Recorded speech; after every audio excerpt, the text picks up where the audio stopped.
Hello বন্ধুরা, তো আজকে তোমাদের সাথে নিয়ে চলে এসেছি আবার একটা ছোট্ট মিনি ব্লগ। সেটা হচ্ছে ঈদের দিন আমি কিভাবে স্পেন্ড করলাম সেই দিনটা। বিকেলবেলা বেরিয়ে গেছিলাম মানি স্কোয়ারে, ওখানে সিনেমা দেখার জন্য। গিয়ে দেখছি এত সুন্দর করে মানি স্কোয়ারটা সাজিয়েছে, জাস্ট দেখে কিন্তু মনটা ভরে গেল। তার জন্য আমি একটা আলাদা ভিডিও করব, যেখানে তোমাদের শেয়ার করব যে কীভাবে সাজিয়েছিল। তো গেছিলাম চাম্পু চ্যাম্পিয়ন দেখতে। বইটা কিন্তু জাস্ট মারাত্মক হয়েছে। যারা এখনও পর্যন্ত দেখোনি, যাও গিয়ে ফিল্মটা দেখে আসো, খুব সুন্দর ফিল্মটা।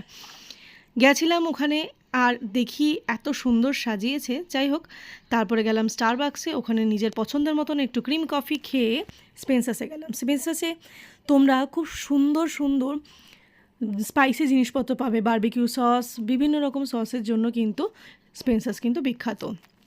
যাই হোক, আমি সেদিন কোনো কিছুই শপিং করিনি। যেখানেই দাঁড়াচ্ছি আমার হাজব্যান্ড আমার হাতটা টেনে নিয়ে বের করে নিয়ে যাচ্ছে, আমি নাকি শপিং করতে দেবে না।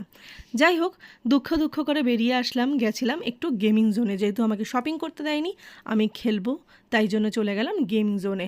গেম জোনটা কিন্তু বিশাল সুন্দর, কিন্তু বেশ সাজানো এবং খুব কালারফুল লাগে। তো আমি আজকে খেললাম। কোনোদিন তো খেলিনি কীভাবে খেলতে হয়। যাই হোক, ও আমাকে দেখিয়ে দিল। আমি প্রত্যেকবার গেলেই বাইক করি, কোনোদিন কার করি না। বাট এইটা খেলে কিন্তু খুব ভালো লাগলো। আর অ্যাজ ইউজুয়াল খুব চেষ্টা করে কিন্তু আমি ফার্স্ট র্যাঙ্কে এসেছিলাম। আর প্রচণ্ড কিন্তু মজা লাগছিলো। আমার হাজব্যান্ডও খেলেছে, ও প্রচণ্ড পরিমাণে এনজয় করেছে। আমরা দুজনেই মিলেই এটা খুব প্রচণ্ড এনজয় করি। ফার্স্ট র্যাঙ্ক কিন্তু। এবার চলে গেলাম চাম্পু চ্যাম্পিয়ন দেখতে।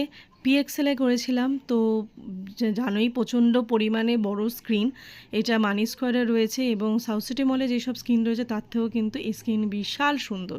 এবং সত্যিকারের বইটা কিন্তু আমার খুব ভালো লেগেছে। তারপরে যখন বেরিয়েছি প্রায় 10:30, বাড়িতে এসে খাবার তো কোনো কিছু টাইমই হবে না, তো ওখানেই হাঁকাতে একটুখানি খেয়ে নিলাম হেলদি খাবার।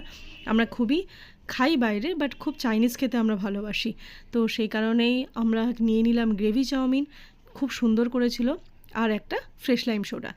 যখন খেয়ে বেরোলাম জাস্ট অবাক হয়ে গেলাম, একটাও মানুষ ছিল না। আর সত্যিকারে খুব ভালো কিন্তু দিনটা কেটেছে। তো তোমরাও আমার ভিডিওটা দেখো এবং কেমন লাগলো অবশ্যই জানিও। তোমরা কীরকমভাবে এনজয় করলে সেটাও যদি জানাতে পারো, খুব ভালো লাগবে আমার। টাটা।